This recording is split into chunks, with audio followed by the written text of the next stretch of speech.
AITA for refusing to wash clothes my boyfriend's after he told his mom I do nothing in our house. I'm a girl, not a servant, so let him do everything himself.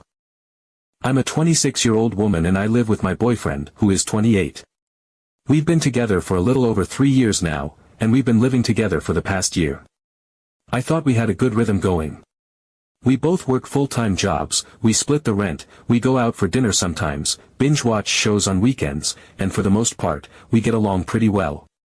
But if I'm being brutally honest, there's a growing imbalance that I've been trying to pretend doesn't bother me, until recently.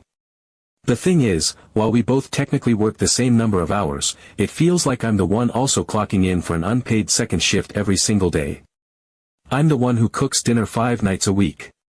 I clean the bathroom, vacuum the floors, mop the kitchen, change the cat litter, buy groceries, plan meals, pay the utility bills on time, take our cat to the vet, and even organize our social calendar.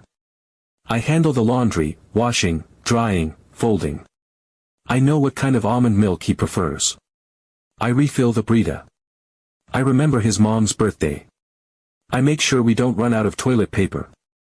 He, on the other hand, might occasionally take out the trash if I remind him twice. He might rinse his dishes, but more often than not, they're left in the sink for me to deal with. Sometimes he'll vacuum if he's feeling especially generous. But that's about it. I've brought it up multiple times. Gently, not so gently, in frustration, in calm tones. Each time, he gives me that sheepish smile and says, I'll try to do more. Sometimes he'll make a token effort for a day or two, like wiping the counter or tossing in a load of laundry, that I still end up folding, but it never lasts. And eventually, we fall back into the same pattern, where I do everything, and he conveniently forgets that I exist unless he needs clean socks or a dinner plate. Fast forward to last weekend. We were invited to his parents' house for dinner. They're nice people, generally speaking. His mom can be a little blunt, and she definitely babies him, but I usually just smile and let it roll off my back. This time, though, she caught me completely off guard. We were sitting at the table, making small talk, when out of nowhere she looked at me with this polite smile meet smirk and asked, So, what do you actually do around the house? My son says you're not really the domestic type. I swear I felt my soul momentarily leave my body. I just blinked at her, stunned, and gave this awkward little laugh while trying to process what she had just said. I managed to say something like, well, if by, not domestic, you mean I do everything, then sure. She didn't even chuckle. She just stared at me like I was being defensive or sarcastic, like I had something to prove. And my boyfriend? He looked vaguely uncomfortable but didn't say a single word. Not to defend me. Not to clarify. Nothing. The drive home was silent until I finally asked him, why would you tell your mom I'm not the domestic type? He looked at me like I was overreacting and said, I just meant you don't really enjoy housework. I couldn't believe it. I asked him who on earth actually enjoys housework. Does anyone really wake up thrilled at the idea of scrubbing a toilet or folding endless piles of laundry? That doesn't mean I don't do it. It means I'm not a step-forward wife who takes joy in thankless labor. He shrugged and said it was just a joke and I shouldn't take it so seriously. A joke. That he made to his mother. About me. Behind my back. After doing almost nothing himself. I was furious, but instead of blowing up at him again, I decided to do something different this time. I decided to take a break from his laundry. I didn't make an announcement. I didn't give him a warning. I just quietly stopped including his clothes in the laundry I did. I kept washing mine. I folded my sweaters. I hung up my dresses. I refilled the drawer with clean socks and underwear, for me. His laundry basket, on the other hand, started overflowing by the end of the first week. At first, he didn't seem to notice.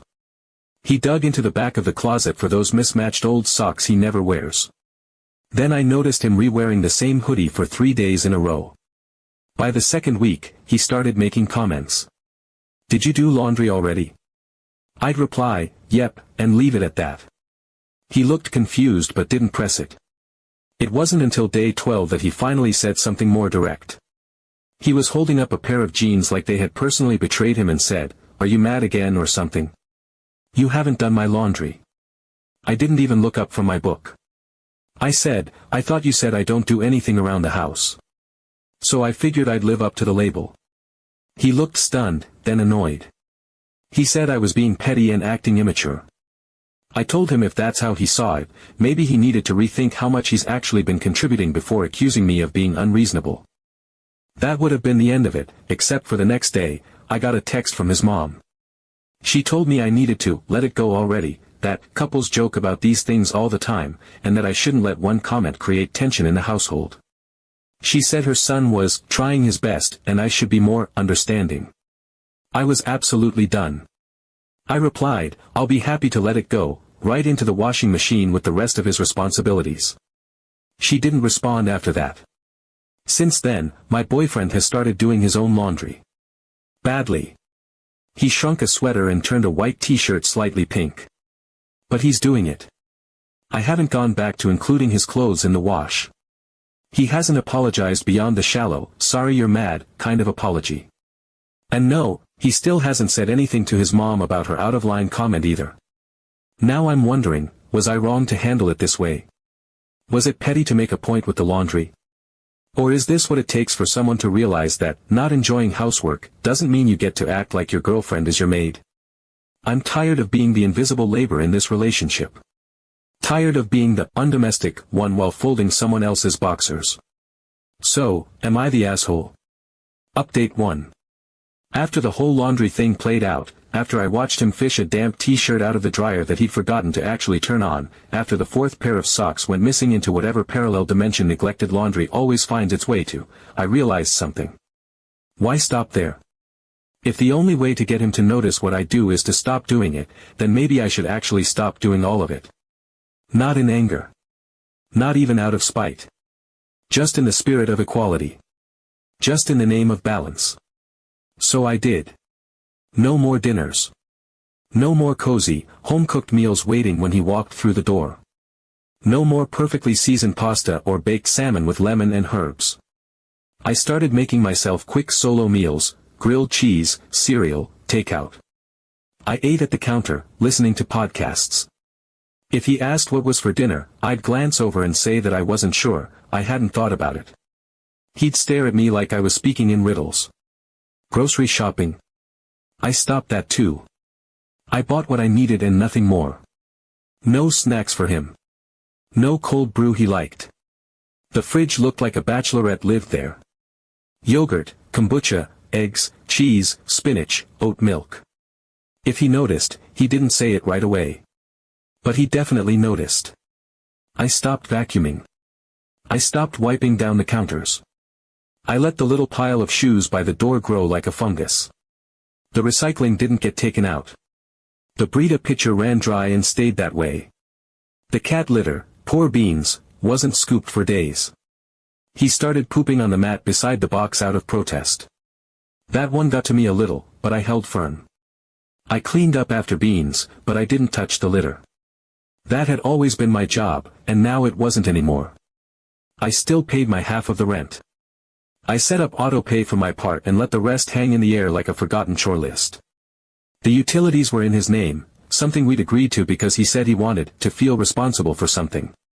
So I let him be responsible. Fully. I didn't remind him. I didn't nudge. When the internet got cut off for a full day, he stormed around the apartment like the walls had personally insulted him. I sat calmly on the couch with a book and said it must be hard to remember bills when someone else usually handles it. He didn't appreciate that. By day 4, the apartment looked like something between a dorm room and a crime scene. Takeout containers stacked on the coffee table.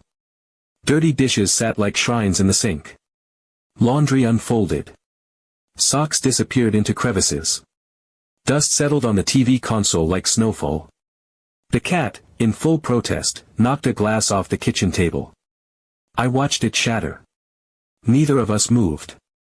On day 6, he came home, looked around, and said with genuine confusion, "Are you on strike or something?"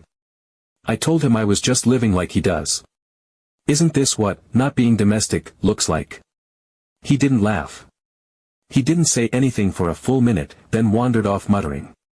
He started complaining more. Not about me directly, at least not at first, but about everything around him. He was tired. The apartment was disgusting. The bathroom smelled weird. There was nothing to eat. His shirts were wrinkled. His socks didn't match. He kept asking what was wrong with Beans. I reminded him that maybe cats don't love living in filth. He didn't like that answer either. The worst part for him, I think, was watching me go about my life unaffected. I wasn't angry anymore. I wasn't arguing. I wasn't pleading or negotiating or sighing. I was peaceful. Detached. I had let go of the mental labor I had been carrying for both of us, and I don't think he realized how much of that burden had been invisible until it dropped at his feet. That's when the calls to his mom started. I overheard him once, pacing in the bedroom, saying that I'd completely changed, that I wasn't doing my part, that he felt like he was living with a roommate instead of a girlfriend. I just sat in the living room petting Beans, who had finally gotten a fresh litter box, courtesy of me, but only after moving it into my room. My space was clean, comfortable, quiet. His. Not so much. A day later, I got another call from his mom. This one was not passive-aggressive. It was just aggressive. She asked me if I was punishing her son. She said it wasn't healthy for couples to compete over chores, that relationships were about give and take, not tit for tat. She said my behavior was sending the wrong message about maturity, that I was acting like a martyr, and that no relationship could survive when one person decided to keep score. I told her plainly that I wasn't keeping score. I had just stopped playing a game I was never supposed to be in alone. She hung up. Update 2. 2 weeks into the full household strike, Tyler, yes, let's call him by name, Tyler, shifted gears. The first phase of denial, passive complaints, and delegation to his mother had clearly failed him. The apartment still looked like a war zone. Crumbs lined the kitchen counter like a dusty border. Dirty socks clung to the corners of the couch. The trash can was so full the lid no longer closed properly, giving the kitchen an aroma that even our cat, Beans, seemed offended by. Tyler had worn the same pair of jeans 3 times in a week, each time giving them a theatrical sniff as if his nose might absolve him of doing laundry. And I had yet to make a single dinner that wasn't exclusively for myself. The invisible workload I used to carry now sat fully visible, unapologetically sprawled across our shared home like a toddler mid-tantrum. So he decided to try something new, polite asking. At first, it was hesitant, experimental. A soft voice and a gentle tilt of the head. He asked if I could make dinner one night because he'd had a long day. As though my days were airier and free of gravity. I told him that I had too, and that he was welcome to cook or order something, but I was off the clock. The look he gave me was one I'll never forget. Not angry, not even disappointed, just stunned.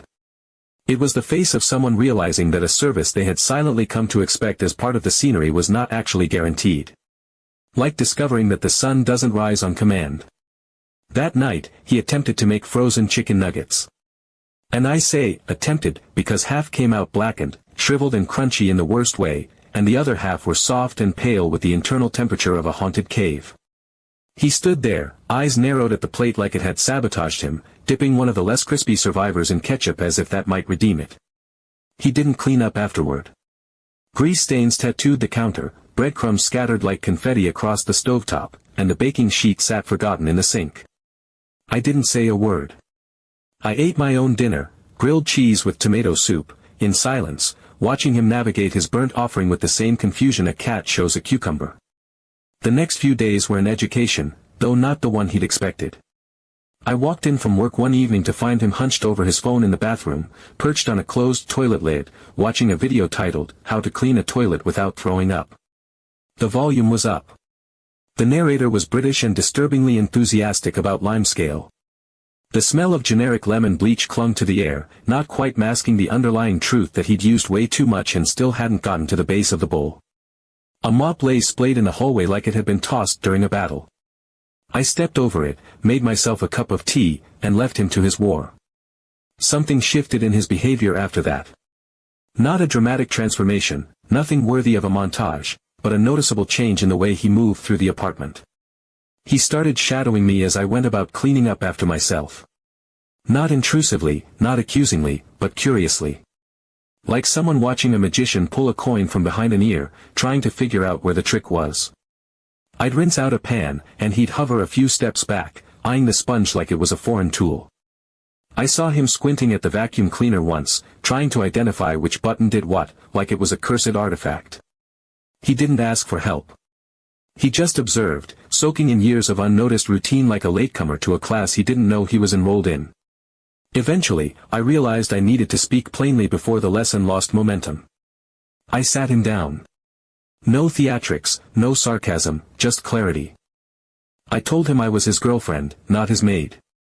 That if we were going to live together, we needed to live together, as in, jointly participate in the reality of daily life. That meant splitting the work. Not this vague, half-hearted, I'll do it later version of sharing, but actual effort. I laid it out. I was tired of being the only one who noticed when the trash was full, who remembered we were out of dish soap, who washed the sheets, who scraped the cat's vomit off the hallway rug without fanfare. I told him it was not heroic to do nothing and expect applause when you load a dishwasher once a month. He didn't take it well. He immediately jumped into defense mode, saying he wasn't good at this stuff, that he'd never had to worry about it before. I told him that was exactly the problem. That reaching adulthood without learning how to function in a home wasn't cute or charming, it was a symptom of someone who had always been taken care of, and expected that pattern to continue. I reminded him that incompetence isn't a shield. That not knowing how to do something is fine when you're learning, but not when you use it as a lifelong excuse to make someone else do it for you. The conversation spiraled into an argument. He accused me of being cold, of keeping score, of changing.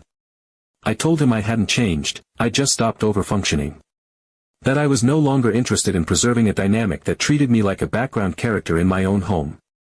He sulked for a few days. Passive-aggressive sighs, extra noise when loading the microwave, pointed remarks about how some people just love cleaning. There were moments where I wondered if we'd make it through. For a while, it felt like we were trapped in a stalemate.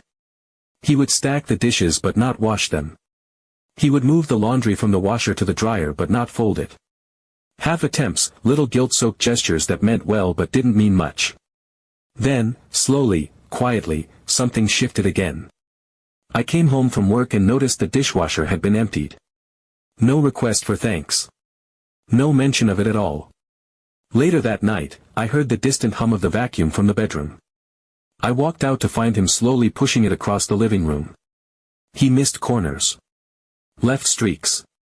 But he was trying. He took out the trash without being asked. He replaced the bag. He scooped the cat litter and didn't make a single exaggerated gagging noise. There were subtle signs of change, a fresh sponge by the sink, an unwrinkled shirt on a hanger, a pack of sponges and trash bags in a grocery bag on the counter, items I hadn't purchased. One night, I opened the door and for the first time in weeks, the apartment didn't feel like a neglected dorm room. It wasn't perfect, but it smelled clean. There was music playing from his phone on the kitchen windowsill. Tyler stood at the stove, stirring something in a pan with the stiff posture of someone following steps carefully. He glanced over when I walked in and said it was just chicken and rice. He had made a batch for the week. He'd portioned it out. He had watched a video to learn how to do it properly. He didn't expect praise. He didn't ask for validation. He just said it wasn't great, but it was a start. Baby steps. Update 3. It's been a month since the great domestic strike began, and the dust, both literal and metaphorical, has finally settled. And things are different. Tangibly, undeniably different. Not perfect. There are still socks that mysteriously vanish and trash bags that stretch a little too full before getting taken out. But there is a noticeable shift in the air. In our routines. In how we exist together. Tyler does the laundry now. Not just his own, but mine too. Without me asking. Without a huff or a martyr's sigh. He knows how to separate lights and darks, which cycle to use for delicates, and that my wool sweater doesn't belong anywhere near the dryer. He folds the clothes, stacks them neatly on the bed, and even hangs my blouses. I walked in last week to find him holding a pair of my leggings like they were made of parchment, carefully smoothing the fabric before folding. It was such a simple thing, but I nearly teared up. Not because he folded pants, but because he noticed they needed folding and did it without me even being in the room. We've started alternating dinners. One cooks, the other cleans up. It's become less of a system and more of a rhythm.